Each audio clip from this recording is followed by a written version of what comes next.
Masu kallon mu barkamu da warhaka. Barkamu da kasancewa a cikin wani sabon shirin namu na Shakallo. Kamar yadda aka sani shirin Shakallo shiri ne da ya saba gayyato muku mawaka, jarumai da masu shirya fina-finai domin ƙayatar da ku da kuma nishaɗantar da ku.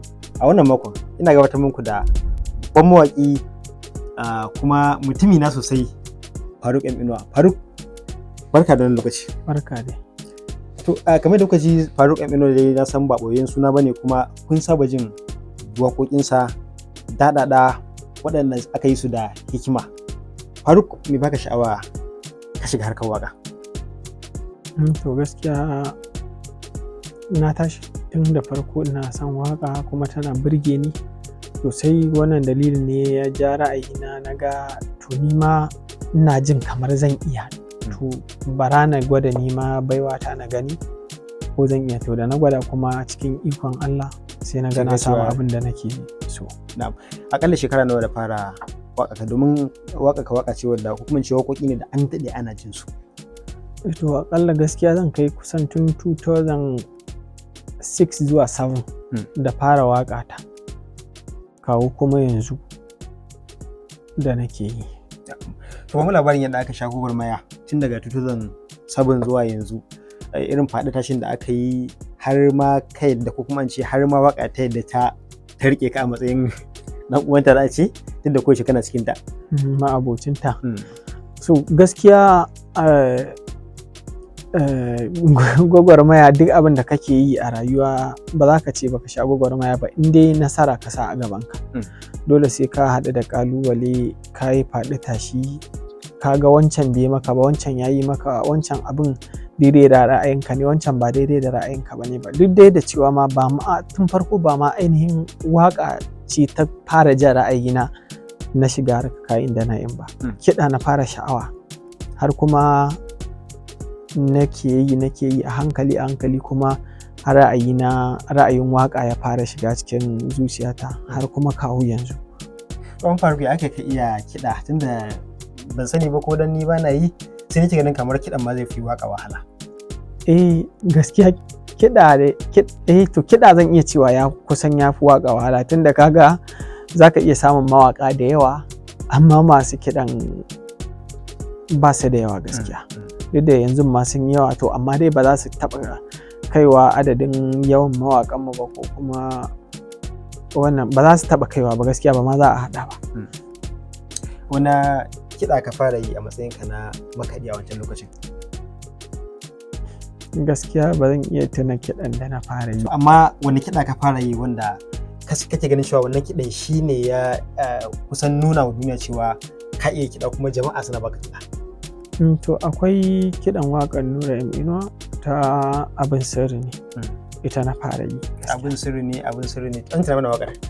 Wata waƙa biyo ni sanne da labari nawa zan baka. Abin sirri ne hujja ta masu soyayya. A daga wani lokacin shikenan jama'a suka yarda cewa Faruq M Inuwa ya iya kiɗa kuma na san da dama kila a wancan lokacin mawaƙan wancan lokacin da na yanzu ma duk aka ci gaba da baka ayyuka. Gaskiya ne. To mu labarin kuma yadda aka tsinduma gadan-gadan a harkar waƙa. To ai ina cikin yin kiɗan ne sai nake jin ya kamata a ce bayan kiɗan ma na ɗan gwada yin waƙa. To daga haka na fara yin waƙa dai kuma har kawo yanzu kuma da nake yi. To wace waƙa aka fi sanin ka? To akwai waƙar Idan Kika Bar Ni. Wacce ake ce mata soyayya ce, mutane sun fi saninta da Idan Kika Bar Ni to amma ni na bata suna soyayya ce. To wace ko kuma in ce me yasa kai mata laƙabi da soyayya ce kuma wani sako kake kokarin turawa? Gaskiya ina tura saƙon abubuwan da nake ji a cikin raina ne wa masoyan duniya ma baki ɗaya. Wanda mutane da yawa sun ce irin wannan abubuwan sukan faru da su, wasu kuma waƙan ma tana ta musu da irin yanayin gwagwarmayar da suka sha da ƙalubalen da suka fuskanta a soyayya, wasu ma har kuka suke idan suka tuna da waƙa. So wannan shi ne kawai. Mutane suna cewa bayan kayi nisa da kana waƙa ana jin hoɗinka ana jin amanka a koyaushe, amma daga baya kuma sai zama na cewa mutane sun je kayi shiru ba a jin sabon hoɗinka ko kuma kila ba san inda za su samu ba da sauransu. shin me matsalar har mutane suka fahimci cewa irin ba a jin waƙoƙinka sababbi? To an ce wannan kamar shirin aka ce ja da baya ga rago. So wannan shi ne dai a takaice, amma ba wai daina yin waƙoƙin na yi ba, kawai dai na ɗan ja baya a lokacin da na ɗan sa karatu a gaba. So kuma cikin ikon Allah yanzu an samu an kammala inda ake so a je. To kuma insha Allah duk wanda yake da buƙatar waƙoƙina a duk inda ake jin waƙa, inda ya sacin ɗin sunana zai samu sababbin waƙoƙina a halin yanzu insha Allah. Me tsakaninka da mawaƙi Inuwa? A kwanakin bayan nan an ji ko kuma an ga da bidiyon sai ya karaɗe shafukan sada zumunta yana yabanka kuma yana faɗar cewa waƙoƙinka suna taɓa shi, ma'ana su ne waƙoƙin da ya fi so. Me ya jawo wannan? To ya danganta da yanayin yadda kake sauraron waƙar mutum, kuma kana jin saƙonninsa, kana jin maybe azanci da hikimomin da yake zubawa a cikin waƙoƙinsa, kuma ba mamaki maybe ya gamsu ne da yanayin yadda yake jin irin maganganun da nake yi da kuma baiwar da Allah ya hore mu. Shine dalilin da yasa maybe yake faɗan gaskiyar abin da yake gani ko kuma yake ji a cikin ransa. To shi a matsayin ɗan uwa ko a matsayin mai gida ko kuma abin yake, ma'ana dangantaka daga da shi? Dangantaka ta da shi matsayin yayana yake, amma ba wai jini ɗaya ba. Ba mu da alaƙa ta jini da shi, kawai sai dai alaƙa ta ubangida da yaro. Mai gidana ne tun ba yanzu ba, sama da shekara 10. Amma ya ake suna na ku ya zo ɗaya, Nura M Inuwa, Faruq M Inuwa? To in aka ce M Inuwa za a zata kaman ɗaya ne, amma in aka faɗi full, ni sunana Faruq Muhammad Inuwa, shi kuma Nura Musa Inuwa. Kagan aka ce M Inuwa, kowa zai yi tunanin kaman duk ɗaya ne. So ba sunan mahaifanmu ɗaya ba ɗaya ba ne ba. Wace waƙa ce waƙar da take bakan damiyarka, ita ce waƙar da kake ganin cewa ta taimaka maka ko kuma in ce al'umma sun fi sanin ka ita? Ita ce waƙar Shin Yanzu Idan Kika Bar Ni. Soyayya ce wacce nake magana a kanta ɗazu. So ita ce wannan waƙar. Wani abu ne ya fi saurin faranta maka? Masoyi. Kamar yaya? Ɗan yi mana shi a buɗe yadda kowa zai gane. To ai duk wanda yake da tunani ya san kuma me yake yi, ba shi da kaman masoyi a duniya. Ina ga wanda kuma zai zo ya ce baya son ka. Duk wanda ya ce yana son ka ya gama maka komai, kuma in ka san me kake yi dole za ka yi farin ciki, zai faranta maka. Su wane ne kamar irin abokanka wanda kake ganin cewa kun shaku kila tun kuna tasowa har zuwa wani lokaci kuma kuna nan a tare kuna mu'amala? Akwai su gaskiya da yawa, suna nan. Ba zan iya faɗan adadinsu ba, gaskiya suna da yawa abokanai na. To amma misali in zaka takaita mana kamar mutum uku haka waɗanda kake ganin cewa alaƙa ta yi ƙarfi tun lokacin da ka shigo wannan harkar har zuwa wannan lokacin? Gaskiya suna nan dai da yawa. Ba zan iya cewa ga wani ba, amma gaskiya suna nan ba adadi. To bari baka ni bari in faɗa mutum 2 ko 3 wanda kuma ina saka mana a bayanin alaƙa da shi. Hamisu Breka, Isa Ayagi, Halifa SK. To Isa Ayagi abokina ne, aminina ne sosai, kuma har gobe muna tare da shi. Hamisu Breka matsayin mai gidansa nake.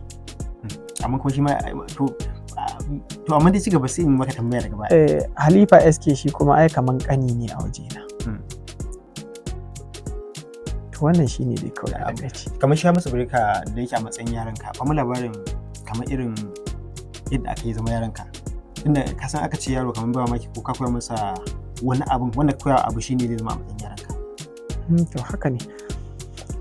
So ba zan iya cewa ni na koya mai waƙa ba, tunda waƙa ba koyanta ake yi ba. Duk wanda kaga ya yi waƙa, ko da sai dai a nuna masa wani abu ko a faɗaɗa masa tunani ko ya samu wani ilimi daga gare ka, amma maganar ka ce ka koya wa mutum waƙa ba abu bane mai yiwuwa. duk wanda ka gan shi yayi waka Wani kawai yana da baiwarta ne, saboda wanda ba shi da baiwar waka bai san yanda zai yi ma ya kirkiri, ya zai yi kirkiri launin waka kari, ya zai yi ya rera wakar, ya zai yi abin da zai faɗa ma a cikin wakar zai gagare shi. So amma in ya zamana kana da baiwarta, sai dai wani ilimi da kake ƙara samu da gogewa wajen waɗanda suke gaba da kai a harkar. So wannan shine dai a takaice. To zuwa yanzu kana da yara da suke koyar aikin waka ko kuma ita kanta sana'ar wakar a wurinka? Gaskiya ina da mutane da yawa waɗanda ina ba su ƙarin haske, ina nuna musu yanayin abubuwan da ya kamata su yi da kuma shawarwari da taimako wanda nake ganin zan iya musu. So wannan shi ne. Kamar a ƙasashen duniya ko kuma a nan gidan Najeriya, da ina ka taɓa zuwa a dalilin harkar waka? To gaskiya na je ƙasashe da dama. Na je irin su Niger, Ghana, irin su Kamaru, na jajje. Duk a dalilin waka? A dalilin waka. To kamar irin yanayin yadda ake tarbaka, wata ƙasa ce kake ganin cewa kamar yau masoyanka sun fi yawa a nan? Misali yanayin tarba. Niger. Za ka iya tunawa da maybe zuwanka na ƙarshe kuma wani zuwa da kai wanda aka yi maka karamcin da baka taɓa tunani ba? To gaskiya duk kusan zuwan da nake gaskiya ina samun karamci, idan mutane ne waɗanda suke karrama baƙo kuma suna son mu, musamman mu mawaƙan Najeriya da shauransu suna son mu sosai, suna nuna mana soyayya, kuma soyayya 'yan Nijar ba wai soyayya ba ce wacce take ɓuya, soyayya ce ta zahiri wacce za a fito a nuna maka ita. Saɓanin ɗan Najeriya wanda wani masoyinka ne yana son ka in ya ganka, amma ba zai nuna yana son ka ba ko kuma ya san ka, saboda kar ka ga cewa shi masoyinka ne ka ji daɗi a ranka. Wasu suna iya ɓoye soyayya, kuma ina ganin ba amfanin ɓoye soyayyar masoyin da kake so, kawai ka bayyana ta kowa ma ya sani. So shi ne, su kuma 'yan Nijar ba sa da wannan ɗabi'un na ɓoye soyayya, suna bayyana wa mutum. So za ka ga yanayin abubuwan nasu sun yi bamban da mutanen Najeriya. Wani abu ne ta faruwa da kai wanda ya matuƙar baka mamaki, irin kamar wani abu ya faru da kai wanda kana son abu amma baka san zai faru ba kuma sai ya faru? Alal misali, yanzu kawai kana fita waje kawai sai ka tarar mutane suna ta cin waƙarka, haka baka sani ba. To kwatankwacin irin wannan. Nasara. Kamar misalin waƙoƙin da nake yi. Misali irin kurin ka je irin waje a bazata baka san maybe waƙoƙin da ka san je wajen ba, kawai sai ka je ka tarar ana ji. Gaskiya ne ina samun waɗannan abubuwan, amma abin da ya fi ɗaure min kai irin kamar misalin zan je waje kamar na program ko kuma na yi wani abu haka, ko kuma na je kamar ko wani wajen studio haka, na je na yi aiki. Kamar ina cikin aikin za ka ga an zo kawai wani ya zo ya ce ai ya ji labarin na zo ne, ko kuma na je ma wani garin haka, na je studio haka ina aiki sai na ga mutane sun zo da yawa, a ce ai waɗannan masoyanka ne sun zo saboda kai ne, sun ji labarin ka zo. So wannan abin gaskiya yana ɗaure min kai kuma yana bani mamaki. To bari mu dawo bangaren soyayya, ba mu labarin ɗan matan ka nawa? Suna dai kallon ka na san. Ba adadi. To wace ka fi so? Kowace ina so. Kowace? Ba dai ka san su gane kenan. Kowace ina so. Me sabonka na ƙarshe musamman ga al'ummar da suke kallon mu a yanzu? Saƙona shine ba zai wuce fatan alkhairi ba da kuma godiya da irin addu'o'in da nake samu daga gare su. Wannan shine saƙona a takaice. Madalla Faruq Inuwa, muna godiya matuƙa da wannan lokaci da ka bamu. Masu kallon mu iya abin da zamu kawo muku kenan, tare da bakonmu Faruq Inuwa, wanda ya kasance tare da mu a wannan dandali namu na Tambari TV. Da fatan za a tare da mu wani makon domin jin mu da ke kuma ce kallon mu a cikin wani sabon shirin.